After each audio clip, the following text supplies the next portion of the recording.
What is up, guys? Welcome back to OverTakes. This is Misfit. We are going to be talking some APAC power rankings today. We have a little bit of news, some I didn't cover on the last episode. I wanted to save that for this one. Everyone watching on YouTube, thank you very much for joining me today. If you are new to the program, thank you very much for tuning in. Please hit a like, hit a subscribe, hit that bell, get alerts. I do Overwatch League content a few times a week, depending on what's going on and that kind of thing. Everybody out there in podcast land, thank you very much for joining me. And we're going to dive into a little bit of news. This is it kind of works out because it's sort of APAC centric. I didn't touch on it on the last episode where we talked some NA power rankings. We had a little bit of news come around. Chengdu Hunters have released their coach. I think that's probably not a bad idea. They are just, they need a fresh start. I don't know if they need a roster move. We'll talk more about them in a little bit. But this is a start for them. They need to reorganize, get things back on track, not be the wacky team that does the wacky stuff, and just, work towards being a good team, which they could possibly do at some point. I don't know with this roster. A couple pieces on it for sure. But that's going to be interesting to see who they fill that with. Also, we had an interesting bit come out last night. So the Guangzhou Charge have signed Crystal, formerly of the Hangzhou Spark. We all remember he did a whole I'm sick, then was on social media with his girlfriend. He went AWOL, all this kind of crazy stuff. He was doing whatever he was doing while he was on Hangzhou. He was on the roster until about a month ago, if that. But they have signed him on a two-way contract. I find that interesting. I don't know if it has to do with Nero not coming back or being able to come back or get into the fold or whatever. They felt that they needed Crystal for a backup plan, possibly. They said they wanted to give him a fresh start, which, everybody deserves that. I'm not going to lie. People deserve a second chance. I would be leery of some of the things the guy did, but you know what? Hey, if they feel that they can get something out of this guy and he's going to be what he was with Hangzhou for them, then, hey, more power to him. Let the guy play. See what happens. See if he's learned some things and all that kind of stuff. It would help them out a little bit. I'm not sold that they needed him, but, the Spark, or the Charge are kind of, they're setting their roster up for a run. Even though they had a really good one. I mean, they're setting it up for a long-term rest of the season playoff thing. But yeah, that's a couple of the news bits that we had. We're going to dive into the APAC power rankings. Now, I was going to do a full list, a full 20. I just did not have the time. Real life stuff does come around occasionally, and unfortunately, I had to take care of some things yesterday, and I couldn't get all of my stuff lined up and all that to bring it to you guys. But I will post it up on social media, on Twitter, most likely, and if you guys want to see it, it'll be on there. The links are down below for the Twitter accounts and all that kind of stuff. So let's dive into it. Okay, here we go. There's the list. I don't think it's going to be as, I wouldn't call it controversial as, for some of you guys, cringeworthy. This is just my opinions, guys. I have different opinions than some people. I see things the way I see them. And, if you disagree, that's fine. I'm perfectly fine with that. I like the debate. I like going back and forth about stuff. That's why we're here. We want to talk about Overwatch League, right? So if you disagree, I'm cool with that. It adds to the conversation. I don't want people agreeing with me all the time. That's not what this is about. This is about having fun and talking about Overwatch League. I think some teams are worse than a lot of you guys do. I think some teams are better than a lot of you guys do. This list, though, is pretty much close. Now, I do have it 1 and 2, and I said I'd like the Charge, but I kind of, it's more like 1 and 1A. And we'll talk about that. We're going to start from the bottom first. We already started talking about the number 7 team a little bit. They got rid of their coach, the Chengdu Hunters. I don't see it right now with this team. Unfortunately, the fun has worn off. It's right in the Boston neighborhood of bad. And they have good pieces on this team, too. Much like Boston, but the rest of it's just kind of meh. I really like Leave. I think that Leave is really good. I think Jinmu's a little bit overrated, but on certain heroes, he's great. Ameng, this is where it gets, for me, kind of, I don't know. Your tank line is terrible for the most part. Ameng is good on ball, and he's raised his game on a couple other things, but not enough. Elsa, okay. Bacon, when you run, you have Bacon Jack on stuff. Some of these guys have pop-up potential. But it seems like the teams in APAC they've been playing each other so much. They know what they're going to do. They know how they play. And they're just not on the level of the other teams, whether it's strategy-wise, which I think a lot of it has to do with that. I think if they get the right coach in there, the right staff in there, they might be able to take some of these guys that I'm saying are kind of average and turn them around. But as of right now, they are terrible. There's no other way to put it, and they're not even fun anymore to watch. It used to be last year, you'd get some of the ball stuff and fun. It would be worth watching. Now it's just, can they take a map? So that is team number 7. No surprises there. Okay, now the next few, a couple, because it's not like NA. Now these teams, I'm going 4 through 6. We'll even, you know what? We'll throw in 3. The middle chunk of these teams, they all could rise and fall and be somewhere. They're all fairly close to each other the way they're playing right now. Number 6, I have close to the Gladiators, maybe if not more so than one of the more disappointing teams in the league, and that's Seoul Dynasty. I just don't know what is going on with this team. It feels like a lot of times they don't want to play. They rely too much on either Fitz or Profit having to go absolute ham and take over games and make too hard carry. And if these guys get countered, or say for instance Profit, you have an Echo meta, he's not playing well on Echo. Fitz is has the wrong hero. They just look terrible. It feels like that they at some points they don't want to be there. They don't want to play. They seem very lackluster. Their coordination is terrible. They're not a good team right now. But they have the potential with this roster to be a lot higher. I thought for one they would be fighting for number 1, if not the number 1 team.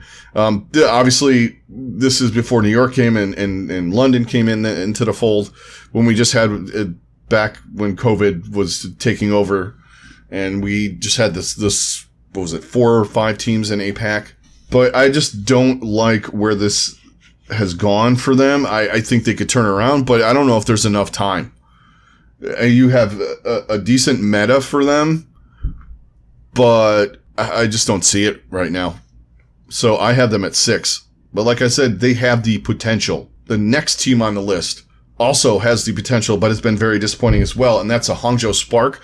I believe more in them than I do in the Dynasty. I think that the Spark, with their additions of Architect and QOQ, once they start getting some coordination, I think this team is going to be a lot better than they've shown. They are one of the more disappointing teams for me of the year as well. In a way, I kind of saw with the roster that they had coming in, I kind of felt that overall, this is before the whole thing, this would be, like when the Pacific Division, I thought they were kind of like in the middle to the lower. They've got a couple of good pieces here. Now, they just got to make them work. That's the tricky part for this team. I think they can do it. I have them at 6 now because I'm not convinced that they're ready quite yet. This is for like going into this tournament and, based on past play, which is what I've been doing with, all the teams.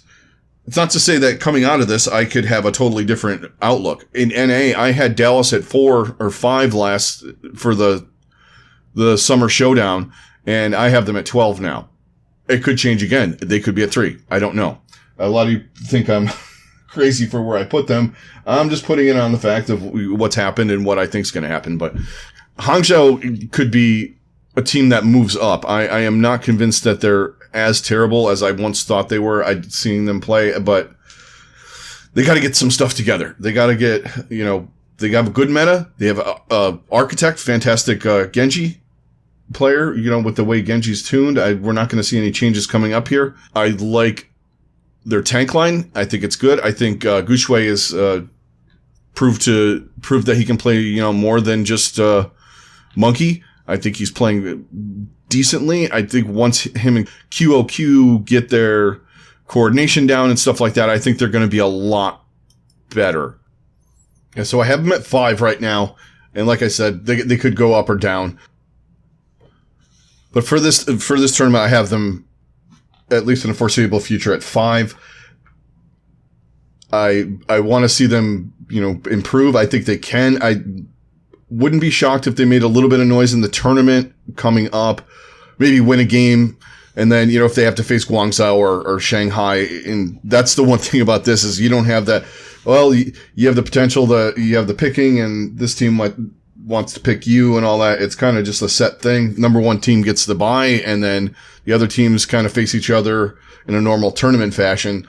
But they could give one of these teams a run, potentially. I just want to see them get past some of the crap that happened in the last with the not being coordinated and all that stuff. I think if they can do that, I think they can move up. But I have them at 5 right now. Let's move on to the number 4 team on the list, and that's London. I have the London Spitfire there. They showed up. They've been steadily improving, this team. I like where they're going. They're really young. Didn't think much of them at the beginning of the year because, they released, obviously we all know they released the whole roster. Seoul decided to pick up most of it. Well, not most of it. Some of the key parts. Other guys went all over here and there. But they seem to be doing pretty well. I was not sold on J-Mac. I think he's improved. I think they're big components on this team for me are Glister and then Babel and Although and Cleston. Their DPS are really performing better than I thought. Obviously outside of Glister. I thought Glister was going to be fantastic. They're doing some specialized stuff with Babel and bringing Although in occasionally. I like where they're going. I have them in the middle because I don't think they can quite beat the top teams here. I think they could give a team like New York a run, but as far as like Guangzhou and Shanghai go, yeah, they might beat them like in a prelim or something like that. I don't think they're going to beat them in a tournament format yet. It's a young team. I just want to see them. I think they're kind of like set in this middle area. I don't think they're going to go above that. I mean, obviously we only have 7 teams, so it's kind of the middle is like 4, 5, 3, 4, 5, somewhere in there. I think they can fall in any of those positions. They have the potential to drop down a little bit if a team like Hangzhou gets hot, Seoul gets their shit together, stuff like that. But right now, I see them better than those 2 teams because they're playing as a team more than those guys, in my opinion. I'm looking to watch them a lot more. APAC is hard to watch, but I've been, instead of watching matches like Boston and get absolutely destroyed, I've been trying to watch more of these teams in here. Even the matches where the teams aren't necessarily matched up good, where you have maybe except for Chengdu, that watching that's I'm expecting some more good stuff from London, steadily improving. Next on the list, we have the NYXL. I had them at 3. I could have put them at 5. I wasn't gonna put them at 6. I could have put them at 4. I have them at 3 because they still have a good core of a team. They still play decently enough. They don't have the finish, it feels like. I don't know what's going on with this team. I said a lot of stuff after the tournament and some things that are concerning. Jonak doesn't look like he used to. Like where they're going with the DPS line, I think they just need a little bit more time to work together, and I think it'll work out, especially with, you got Genji meta, so you're going to play Haxall. Who are yous was good. I don't know what he's like now. I don't feel comfortable with him being in there instead of Hacksaw. I like Nene's versatility. That is something that they need on DPS. And you can bring Sabiobi in if you have Tracer or something like that. They're pretty well set on DPS. I think some of the issues really are Hotba's decent. He's kind of like Libro, who's also on this team. He can play all the characters, but he's not necessarily the best. He is good, and he makes some big plays now and then. His Sigma's decent. He's better on other heroes, in my opinion, right now. I thought at first, he seemed to be one of the better Sigmas, and I think everybody's catching up with him, especially when he was on Guangzhou last year. He seemed to have grasped it a lot faster than most people, but I'm not calling him a liability. I'm just saying he's not as good as what they need right now. Mono is fine, in my opinion, and Onimo is okay. There's certain pieces that they relied on in years past, mainly Jonak, that aren't performing the way that they are used to him performing. I think a lot of it has to do with the heroes that are being played, the metas, the style. He just it feels lackluster. They're not doing the let him frag out on Zen and we're just going to make sure he doesn't die kind of thing. You can't do that right now. His Baptiste it seems like it's slipped a little bit. It's just not as great. Anna hasn't really been played as much, and that even was not as good as it has been in the past when he's been playing it. So, and I'm not knocking Jonak necessarily. I'm just pointing out some flaws, I guess, in their game. Just certain things that don't seem to be working right. There are times when Haxall and Nene haven't worked out right either, but I think they just need to play together more. See Hangzhou, what I said about them. They just need some more time with those two guys in particular, because lest we forget, Nene was out for a while and had to get to Korea and all that, and he finally got back and he's playing. I just want to see more out of this team. I think they could be contesting for the APAC region as far as beating Guangzhou or Shanghai, but there's just some pieces right now that just aren't working as good as they had in the past, and I don't think they have enough to get by those two teams, because those two teams are better than they are. They're playing more coordinated, all the things that you want two really good teams to do. So let's dive into these two teams. I listed them at 1 and 2, but I kind of have them at 1 and 1A, or even really. And we'll talk about Guangzhou first, because I really like this team. I've liked them since the start of the season. I was really high on them. I think that they're finally getting things together. I was really disappointed in the beginning of the season once we got back with from the COVID shutdowns and stuff like that they had going on, where they weren't playing, and they were a mess at that point, but they've gotten it together. I think it's odd that they're playing better without Nero in the lineup. I thought Nero was going to be kind of the carry, but Eileen and Happy are doing a fantastic job. Also, I thought, Neptuno was going to be a big part of his team. Obviously, the COVID thing, he had to go back with visa issues and all that kind of stuff. But Chara has come back into the fold, and, him and Shu look really good. Their tank line, Krong, strong Rookie of the Year candidate. Possibly, a lot of people would say he is the Rookie of the Year. He is a fantastic flex tank. I love his Sigma. It's unbelievably dirty. One of the more underrated things is Rio's played really well with Krong. I think that both of them are doing a fantastic job. I think just all around this team is ready to make a big move. I think they're on the same level as Shanghai, which I think are two of the best teams in the entire league right now. I think in this region, there's no question that these are the two best teams. I think overall you could make an argument for both of them being 1 and 2, or top 3, with 2 of them being them and maybe San Francisco, or, you can throw Paris or Philly in there depending on the meta. I mean, that's a debate for a later day to watch. This is what I'm hoping for a team like Hangzhou to do. what they did. Once they got coordinated and everybody got together and they started playing on the same page, they looked unbeatable. They're early on, they were losing to Chengdu, this team, having wars with Hangzhou, but they had potential to beat good teams. I think they have, at this point, New York's number. I don't know what it is about these two teams when they play. It seems like it's just a lock for Guangzhou, but I continually pick NYXL on past performance in past years, which is dumb. I think the ceiling for this team is,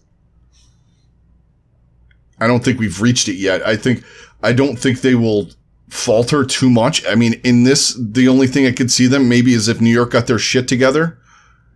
Or I would like to say Seoul, but I don't think that's happening. If New York gets their shit together, they might flop around. I doubt it, though. I just love watching this team. They're fun to watch, too. They have insanely good DPS players. Their support line's fairly underrated right now. And one of the big keys, like I said before, is Rio and Krong. You're not going to get too many tank lines that are better than that right now. And Rio was the question for me. I just want to see more. I just want to see them keep going on this trajectory. I think they're going to do really well in this tournament. And I think they're going to do well in this tournament. I think beyond, too. I think they're going to make some noise in the playoffs when we get to that. However, they're going to run the playoff format. They said they're going to be, updating soon in July. Obviously, once they tell us what's going to happen, I'll definitely be on and have something for you guys and give you my thoughts on that. But let's move to the last team on the list, Shanghai. What else can we say about Shanghai Dragons? They lost to Guangzhou, but I think, like I said, I think they're on the same level. You can make arguments either way for one team or another being a tick better than the other one, but I just think they're so close. Obviously, the DPS line for Shanghai is unbelievable. Lip, Diem, and Fleta right now seems to be the rotation. Widow's out, so I don't think we're going to see much Diem for the next couple of weeks. Maybe if, they, for the playoffs, or for the tournament, we might see him in there. But usually it seems like the teams run strategies and then they keep them even after the hero pool's over for the most part, unless it's a vital part, like something like, say, Sigma.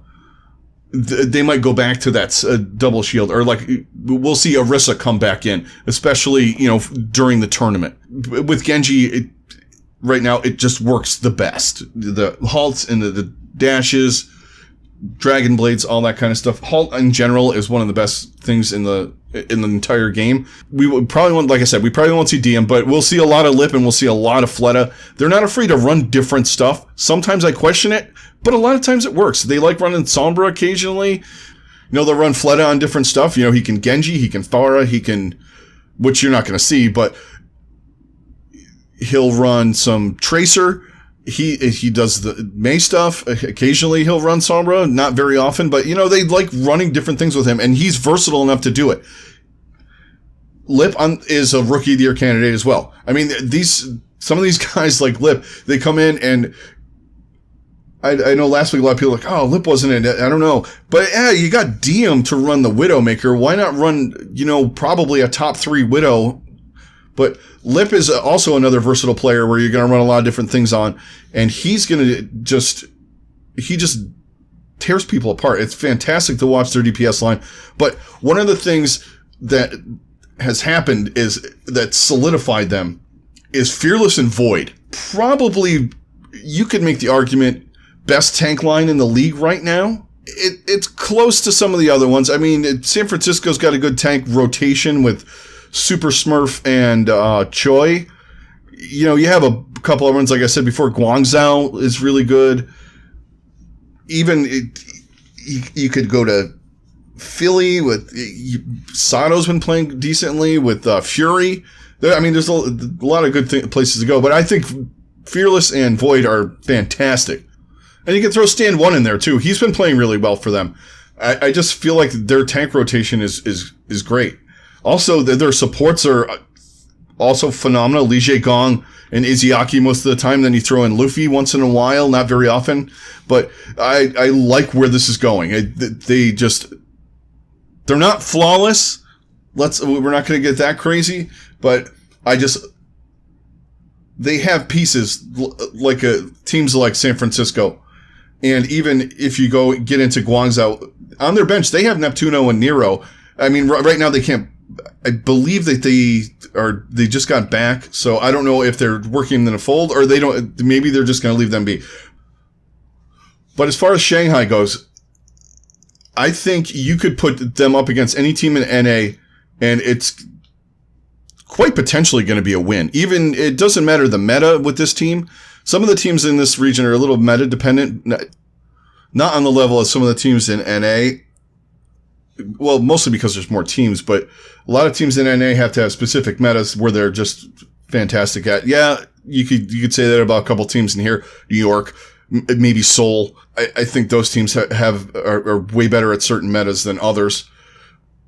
But Shanghai and Guangzhou 1 and 1A. Those are my top 2 teams. Okay, guys. So that is going to do it for the APAC power rankings. Hope you guys enjoyed the episode. It's always a blast to do these. I like doing this kind of thing. It's fun. It brings out debate. It angers some people, but it happens.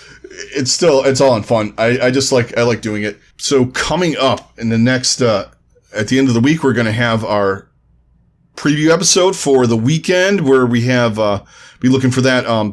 Look for that on Thursday. We have Friday matches this week. And I think all of the prelim weeks, we have a couple of Friday matches. So I'll get you guys a preview up for Thursday. That's, generally going to be where I'm throwing those up. That way you have a little bit of time we can talk about it. So thanks a lot, guys, for joining me. Everybody out there in YouTube land, thank you very much for all the likes, all the subscribes, continuing on in the conversations. I enjoy it very much. I like talking with you guys, hearing your opinions after you hear mine and all that kind of stuff, and we can talk about it. Everybody out there in podcast world, thank you very much for joining. Thank you to everybody on Spotify, on iTunes, and whatever your podcatcher of choice is. It's greatly appreciated. All right, guys, this is Misfit. I'm out. I will talk to you guys on the next one on Thursday. Everybody have a good rest of your day, and we will see you later.